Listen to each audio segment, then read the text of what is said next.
some memory and hearing issues. Jonny is shown to still be with Plank, both of whom have also aged a lot, alongside Nazz, who now feeds pigeons, like an old lady. Jimmy and Sarah still play together, but rather than jumping rope, as it seems, they're knitting.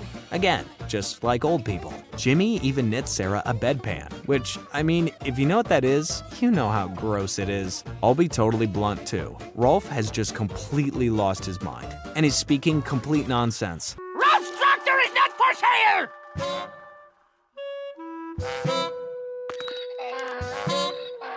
You fool! Kevin shows up too, but has ditched his trademark bike for a mobility scooter, but is still a bully.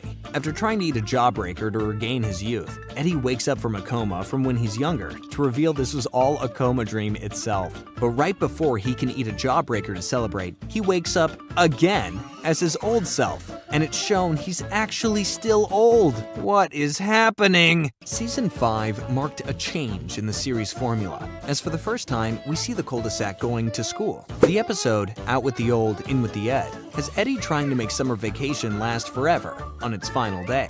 Reality crashes down hard the next morning, though, as the Eds are forced to head up the steps to Peach Creek Junior High. Double D and Ed seem alright with things, until they find out they're in different homerooms. And then the panic sets in. Double D says they can file a form to be moved back together in 3 to 4 weeks. They sign up, and are moved to room 212. But when they show up, they realize that somehow, the Kankers are their new homeroom teachers. They're probably gonna want to go back to the old rooms.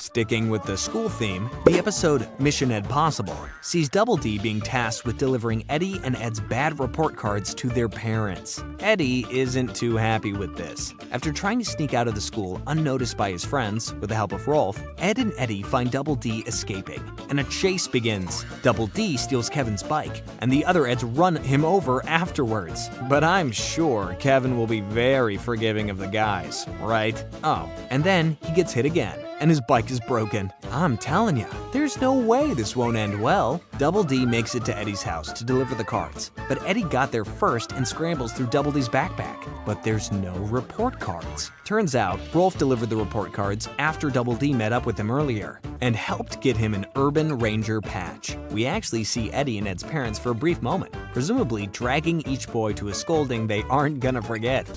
Uh-oh. No Eddy for Ed! Mommy! No Eddy for Ed! Oh, and Kevin shows back up, and he's not accepting apologies. The next episode, Every Which Way But Ed, is full of flashbacks that go over some history that were never quite explained before this point. Ever wonder why Plank has a chip in his head? Turns out that happened while Jonny was helping Rolf with his farm work one day, as Plank was launched right into the son of a shepherd's mouth.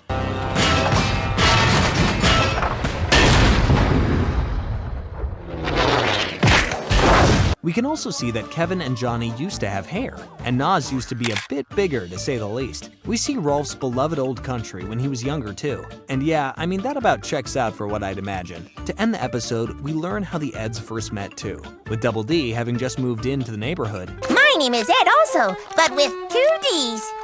Gee, ain't that a coinky-dink? We all have the same name! And Eddy and Ed still doing scams, even in diapers. You know, some things never change, it seems. In the episode Smile for the Ed, it's picture day, and Eddy's mom says that to get his brother's room, all he has to do is have one good picture. Sounds simple enough, but Kevin jumps in at the last second and ruins it, causing Eddy to look like this. If that photo ever gets out for my mom to see, I can kiss my brother's room goodbye! I bet you there's more! Double D in the photography club offers to take Eddy's picture with the last bit of film they have. But again, Kevin comes in and ruins it. So no big boy room for Eddy, it seems. Kevin really is a jerk, huh? In the Valentine's special of this season, we see weird Cupid versions of Sarah and Jimmy going around and creating weird romance combinations between the kids of Peach Creek Junior High. After Ed hurts May Kanker's feelings by running over her after she hands him a Valentine, Double D hands her a Valentine to try and make her feel better, causing her to get struck by Cupid, literally and figuratively. Rolf senses something is up though, and he's not amused. Meanwhile, Double D is taken aback by May's new obsession with him. Hey, ballet! Oh, way to go, numbskull! You ruined my shirt! Until she criticizes Ed for blowing something up in a science experiment using meticulous chemical details. Apparently, she makes her own deodorant, so that's something. Needless to say, Double D is impressed, and then shot by Cupid's arrow, and the lovey-dovey shenanigans begin. Double D gets a love letter from May and fawns over it, putting it in his hat even after Eddy tosses it in the garbage. Marie finds Double D flirting with May, and gets pretty mad too, as typically, she's the kanker who obsesses over him.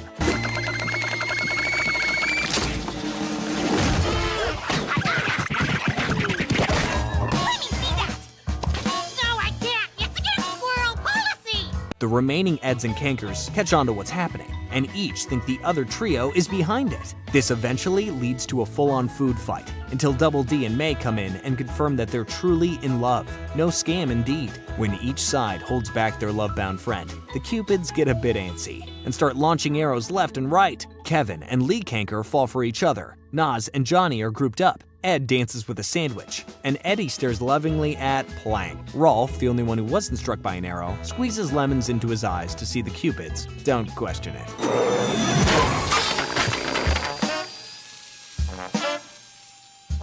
Peekaboo, Rolf sees you! And squashes them with a wet mop, and then proceeds to splash all the love-bound students with the remaining mop water to break their minds free from the Cupid spell. Rolf is really a legend for this one, I won't lie. The harsh realities of their miserable lives have been restored! Thank you!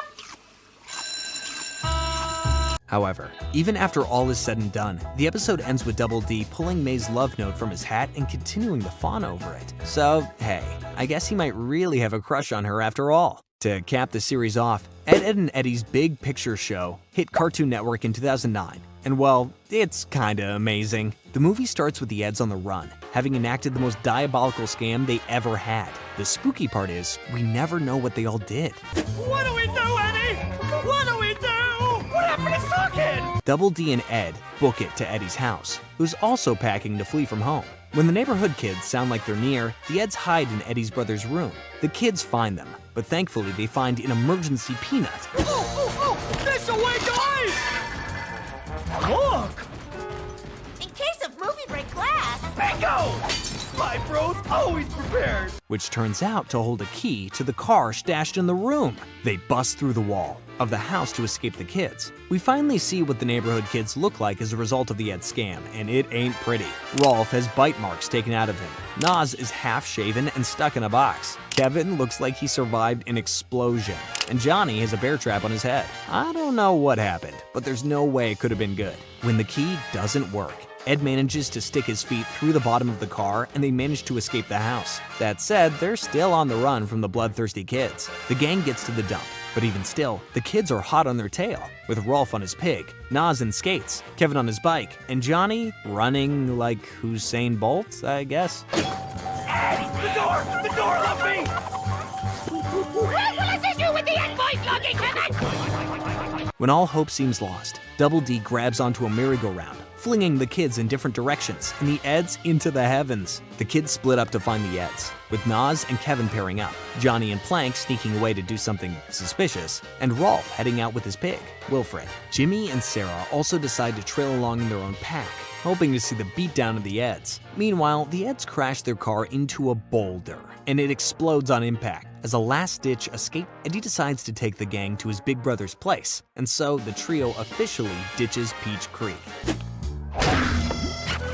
I drew a picture for your brother, Eddy. Think you like it? Hey, Socket, where'd you go? On their way there, Eddy assures the gang that Eddy's brother has a special connection with himself, and that he'll for sure take care of the three. However, when Eddy reveals he doesn't know where he lives, Double D gets really concerned. Double D figures that considering most of the time anything having to do with Eddy's brother is involved, there's a prank that he could work at a rival town's gag toy factory. The Eds arrive at the factory, but it's completely abandoned, with nobody in sight, let alone Eddy's brother. Oh, Ed! Gum? Lucky me! After Ed and Eddy hand him a gag jar of jelly beans, Double D, alongside a bunch of fake snakes, are launched off into the sky. He's tracked down by his friends, but he's stuck dangling at the top of a waterfall, which they safely get him down from. Hit him with something, Ed! Something big!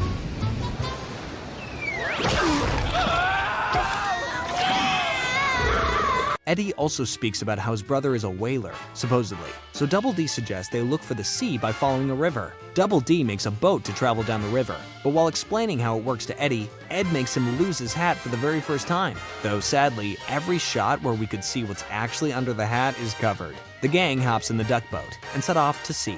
The boat crashes in a swamp, and Eddy and Ed, again pranking Double D, pretend to drown in quicksand. Why did you listen to me? This is all my fault. I should have never let you leave the cul-de-sac. When they finally reveal it was a prank, Double D gets fed up with the way he's been treated throughout the entire movie and series itself, and decides to split off from the group. For the first time in the whole series, Eddy actually apologizes for his wrongs, and is able to sway Double D back to the group. Eventually, the Eds find a whale-shaped trailer at an amusement park, and figure out that it has to be Eddy's brother's place. However, right before the Eds knock on his door, the Kankers pull them to the side and reveal they caught all the kids after them to prove their love. The kids, tied up, still threaten Eddy, and so he knocks on his brother's door and tells him that they're out to give Ed, Double D, and himself a beating. He steps out and instantly scares the Cul-de-Sac kids half to death. Oh, and we also see an adult in the series for the first time.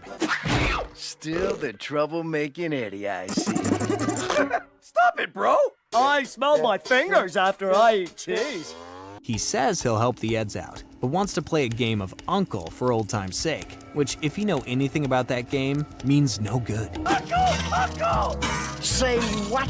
Uncle! Uncle! Uncle! Hi. Eddy is totally beaten down by his brother. Give it up! I thought you wanted to hang with your hero. I do, bro, I do!